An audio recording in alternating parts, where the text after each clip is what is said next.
Halo guys, Shalom, Assalamualaikum warahmatullahi wabarakatuh. Om Swastiastu, Namo Buddhaya, salam kebajikan. Pertama-tama perkenalkan dulu, nama saya Novindi Yesus Timur, NIM 2114201075 dari kelas A2 Keperawatan semester 3 yang berasal dari mahasiswa Universitas Pembangunan Indonesia Manado. Di sini saya membuat video ini semata untuk menuntaskan ujian akhir semester saya pada mata kuliah Patofisiologi Kegawat Daruratan yang diberikan oleh dosen Nurse Engrinindi Eskap MKes selaku dosen pengampu mata kuliah ini. Di video kali ini juga saya akan membahas sedikit bagaimana jika menghadapi situasi atau keadaan kegawat daruratan. Baik, kita masuk pada pembahasannya. Tak ada seorang pun yang dapat memperkirakan kapan kecelakaan atau serangan sakit mendadak itu akan terjadi pada seseorang. Dalam kondisi tersebut seperti itu, Anda perlu tangkap akan situasi gawat darurat yang terjadi. Kondisi gawat darurat bisa menimpa siapa saja, kapan saja, dan di mana saja.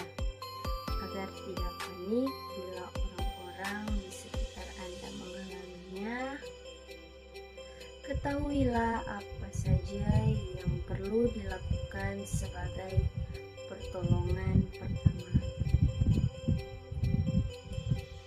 Yang harus dilakukan adalah menghubungi EMS atau Emergency Medical Service atau juga RER Emergency Response Indonesia. Nanti akan dipandu lewat telepon apa saja yang harus dilakukan. Namun, sembari kita menunggu ambulans sampai ke tempat korban, Anda yang ada di antaranya bisa melakukan pertolongan pertama. Tentunya dengan tidak memperparah kondisi korban atau pasien tersebut. Tindakan pertolongan pertama untuk menangani korban dengan penurunan kesadaran atau pingsan, yaitu yang pertama, cek kesadaran pasien. Yang pertama dilakukan adalah cek pasien sadar atau tidak. Caranya dengan menepuk pundaknya dan menanyakan nama pasien tersebut. Jika pasien dapat menjawab, artinya pasien dalam kondisi sadar. Namun, bila tidak ada jawaban dari pasien, Anda bisa memberinya rangsangan rasa nyeri dengan mencubit tangannya. Bila masih tidak ada jawaban, segera cari bantuan. Yang kedua, call for help. Anda bisa teriak tolong mencari bantuan, telepon ER, ambulans, atau satpam. Selain mencari bantuan, juga untuk menjadi saksi Anda. Jangan sampai Anda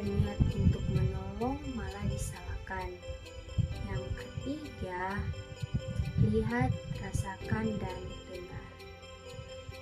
Pipi yang telinga dekatkan ke wajah pasien. Lihat gerakan dada pasien untuk memeriksa apakah pasien ini masih bernafas.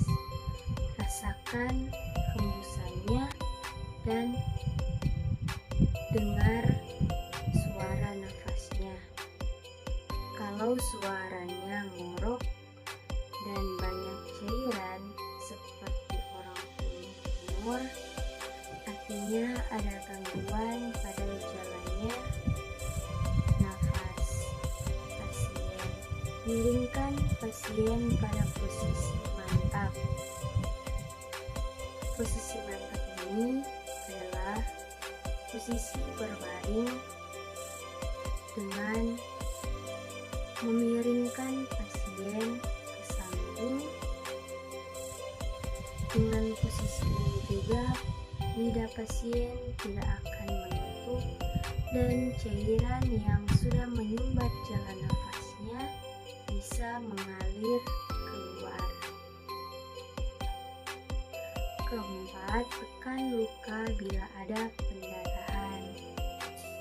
Bila pasien terjadi pendarahan, tekan luka dengan apa saja yang ada di sekitar Anda, seperti baju, ikat pinggang, atau kain.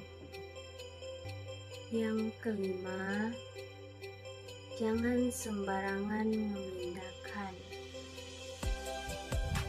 Jangan sembarang memindahkan ini, yaitu jangan memindahkan pasien karena ditakutkan ada patah tulang di bagian atau di daerah leher dan tulang belakang, justru bisa membuat pasien terhambat nafasnya.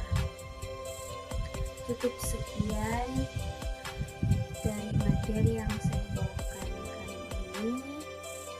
Mohon maaf jika ada salah-salah kata, dan tidak lupa saya mengajak teman-teman yang ingin berkuliah atau masih bingung mencari tempat kuliah, silakan bergabung bersama kami di keluarga besar Universitas Pembangunan Indonesia Manado yang sudah tersedia berbagai fakultas, terutama fakultas keperawatan dan fakultas lainnya dengan masing-masing kaprodi dan fasilitas yang sudah disediakan oleh kampus kami.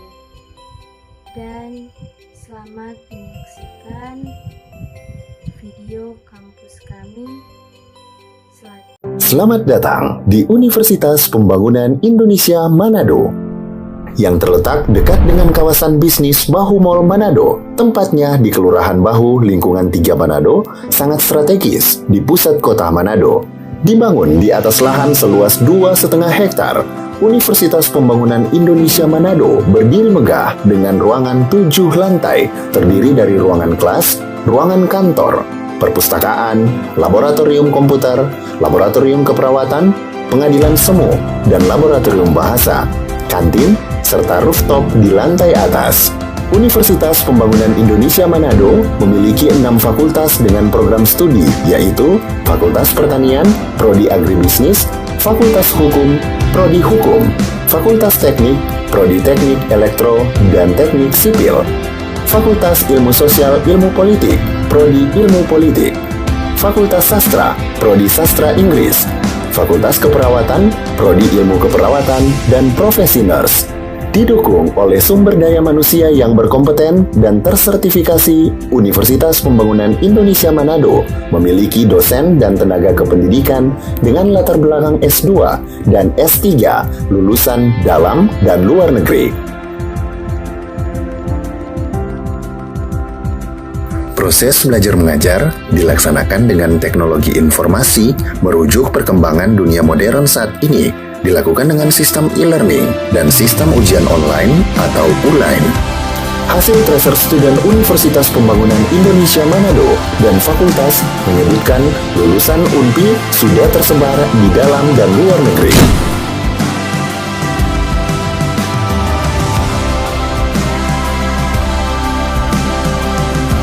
Selamat bergabung putra-putri terbaik bangsa.